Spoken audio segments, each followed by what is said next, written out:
Off we go. Okay, yes. Hi, everybody. My name is Kim Norman. So this is my book, Give Me Back My Bones, which is kind of a good title for a book to read at Halloween, right? Because there's certainly are ghosts and mummies and werewolves and stuff at Halloween, but also sometimes we see people dressed up as skeletons for Halloween, don't we? So that's what this book is about.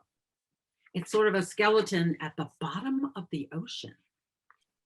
So it's called Give Me Back My Bones. And it was illustrated by a man named Bob Kolar. And it's always very important to pay attention to who illustrated the book. And they're, of course, the people that show that paint the pictures for the book, because they tell as much of the story as my words do. So on the first page, I think it's basically this guy right here is talking. It's just the top of his skull right there. A stormy night has passed here and toppled, should I do a pirate voice? And toppled every mast here. The ocean flowing fast here has scattered all my bones. And so there they are. It's like maybe a shipwreck from years ago. And the man became a skeleton under the water after 100 years. And the bones got all sort of scattered around because of the water flowing around. So on the first page, it be 100 years. It could be 100 years. It could be because he's under the water, so who knows?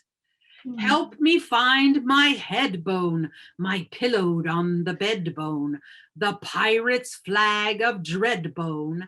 I'm scouting out my, and of course it's my skull, right? And that's the top of your skull right there, right? And pirate's flag of dread. Why do you think I wrote that? Have you ever seen a pirate's flag and it has that, it's called a skull and crossbones, and it has two bones that are like on an X and then sort of a skeleton face on there? Yeah, so that's why I wrote pirate's flag of dread. So now from all these other pages from now on, it's like the fish in the ocean are going to help him find his bones, and they're going to bring him his bones. So this one is bringing him, now I need my gnaw bone. When you gnaw on something, you go with your mouth, right? My chicken chomping sawbone, because your teeth are kind of like saws, aren't they? I'll starve without my jawbone. I miss my mandible. And that's the bone right here. You can feel it right there along your chin. That's your mandible bone. So that fish brought him his mandible. Collar me a collarbone. You can feel your collarbone right there. The way down where I swallow bone, swallow, you swallow, you can feel it right there. And that's about where your collarbone is. Actually, there's two bones, one on each side. A handy parrot holler bone, because you see pirates and sometimes they're wearing parrots on their shoulders, right? I claim my clavicle. And so there's the clavicle right there. And there's two like I said, there's two bones.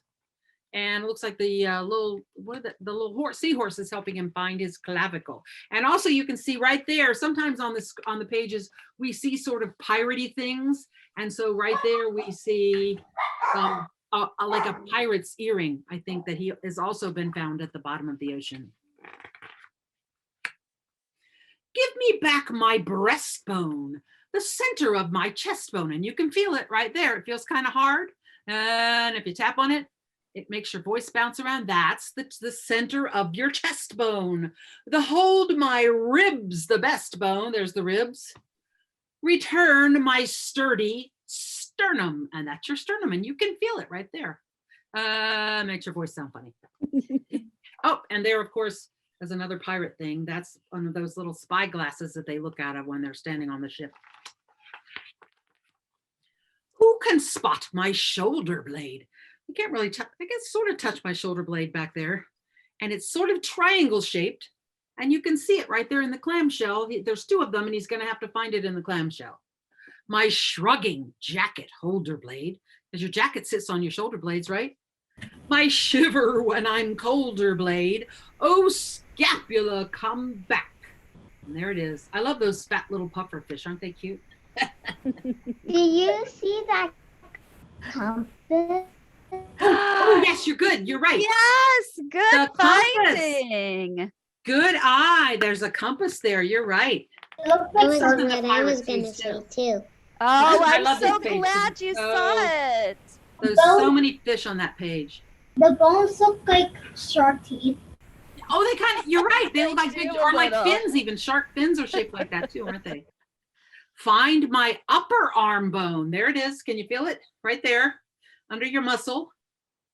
The shield my face from harm bone, because if somebody's trying to maybe swing a sword at you, like pirates always had swords, right? You might cover his face with it.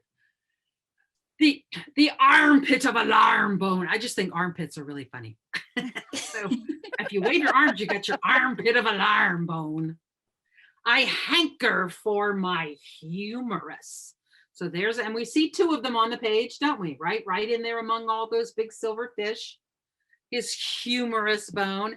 Have you ever hit your arm, your elbow in a way and you go, ow, ow, and somebody says, oh, you hit your funny bone. I think it's because there's a nerve there, right there at the end of your humerus. And humerus is another word for funny, even though it's spelled different. I guess that's why they call it your funny bone. I don't get it. It's not very funny when you hurt your elbow, but anyway. Chair, sometimes like it gets numb for a few seconds. Yes, it does. And it really, you're like, ow, it's like somebody stuck a pin in you, right? Very good. That's Sometimes exactly I right. don't It feels kind of think it numb. hurts. That's right. Ooh, I love this colorful page. That's a squid. Kind of cool looking. Don't forget my forearms. And you'll notice that the octopus is actually holding 2 bones each, because these part of your arms are made up of 2 bones. That helps you, that allows you to be able to rotate your arm like that. Those twisty, wristy chore arms, I'll jingle jangle more charms, because that's where we wear our bracelets, right? On radius and ulna. So one of those bones is the radius and one is the ulna, and he has 2 of them. Do you see that belt? And yeah, and you're right, there it is, the belt. You I found thought the I think this belt. stuff's too dark, but you guys have really good eyes. I always forget to point out the pirate things. I'm not sure every page has one, but almost every page has one. Well, they're good at finding them. Yeah, I know, right? I'm grasping for some hand bones, my wave ahoy to land bones, or dig a hole in sand bones. I You miss froze. my metacarpals. And there they are. And don't you think it was, I'm holding up the book like you guys can't see the picture there. Don't you think it was really clever of Bob Kolar, the illustrator, to put the hands down there among the coral that kind of look like hands also? I think that's really cool. But they do kind of look like hands, don't they? So that's probably the reason he couldn't find them. They were hidden among in the that kind of fancy coral. Make sure I'm turning only one page here. And now, let me turn this, make sure this is bent back. I love these jellyfish, and they're sort of straight up and down like the spinal, like right here, up there's your backbone. If you reach back there, you can feel the little bumps, and your hip bones, which were called a pelvis, but I had a pelvis stanza, but we couldn't fit it in the book. So we just left the pelvis attached to the bottom of the spine. Can you see that sword right there? And the sword. The sword is And there. see, I think that's cool too. The way the artist lined up the sword, very much like the way that the body is, the hips and the spine are lined up. I think that's clever. Oh And no. still, I lack my backbones, my haul a heavy sack bones, my strung up in a stack bones, return my vertebrae. And that's all those little tiny bones that run up and down your back. I think there's 33 of them, and they're called your vertebrae.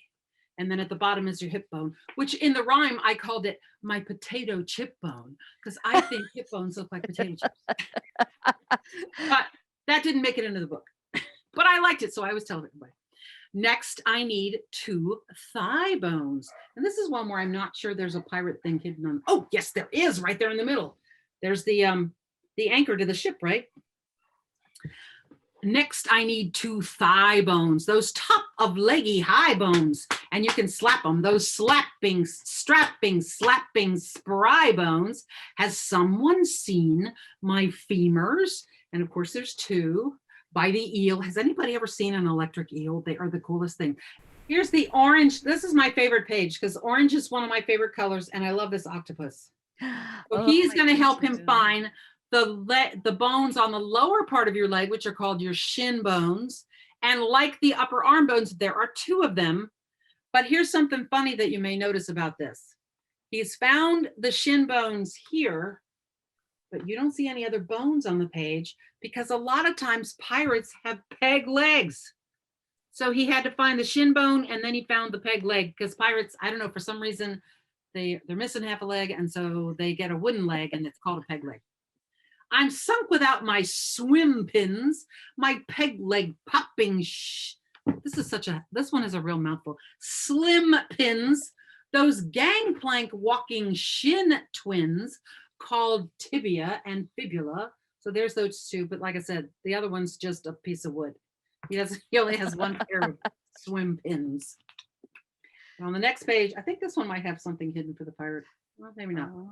And there's another one where it kind of looks like the coral stuck in there, and the shark helps him find. He's getting, and he's getting more and more together each time. Each thing he finds, it gets Do you see that added to his body. But and again, see, there it is. He's got his peg leg. And a boot. Yes, and the boot. That's right. That's right. He's gonna need boots. But of course, again, he only needs 1, right? Because the other one. We can't. Tickle out my toe bones, my piggies in a row bones, my leather booted low bones. I miss my fair phalanges. The thing under Phalanges. Isn't that a great word? I love that word. And look, he's just about all together now. He's looking pretty good. the thing under the foot kind of looks like a tombstone. Looks like it kind of does. You're right. Little bit. It does. And who knows? I think the skeleton once was a pirate. I think you're right. I think you've nearly got it figured out because he's part pirate, right? I did. At last, I've got my lost bones, no longer skull and crossed bones, my milky ocean tossed bones. Avast, I need What does he need? a ship. And here he is. Yep, he's all together and he's got his sword and his pirate's hat and his belt and his compass and his boots and his spyglass. Did I say spyglass? Now cast a spyglass round here while breakers curl and pound here. And of course, a breaker is a wave, right? There's treasure to be found here. I feel it in my bones. And of course, if we turn the page, we do see there's the treasure hidden on the last page down there by the dedication. So Ooh. I feel it in my bones. Some people will say that. They'll say, oh my goodness, the weather's, I can tell that there's a storm coming. I feel it in my bones.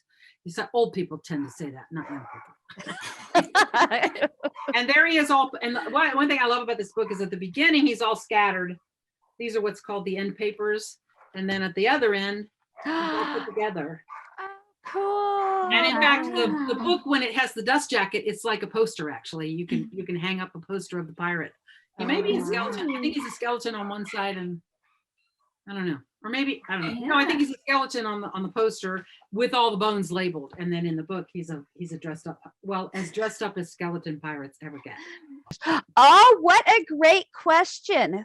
Who did you dedicate your book to and why? Oh, that's a good question. This one, I think I dedicated to You my said Olivia. son, and his wife, who are both at Wake Forest studying to be scientists. How Skylar, my fun. son is going to be is now what they call a doctoral candidate in chemistry of all things. Oh, wow. And Nina is like a neurobiology or something. She works, this is very cool. She works with rhesus monkeys. Old rhesus monkeys, studying about Alzheimer's Studying research. the brain. So I dedicated it to them. I wrote, who know, I think I said to Skylar and Nina, who know lots of big science words.